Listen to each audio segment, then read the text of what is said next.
Кедей бир өлкө. Акча тартыш. Талап көп.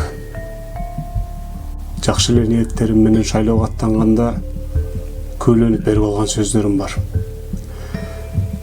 Карыз көбөйдү. Бюджет тартыш. Саясий оюндар күч алды. Ошонун жанында сөз бердиң эле го. Кана жыйынтык деп менин көзүмө тиктеген эл аябай оор абалда турам. Ушундай абалдан чыгып кетүү үчүн айтыңыз, улуу даанышман.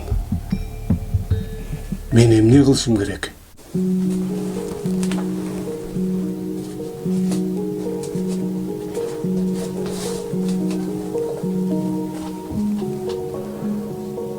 Ун чукпай коюшум керек.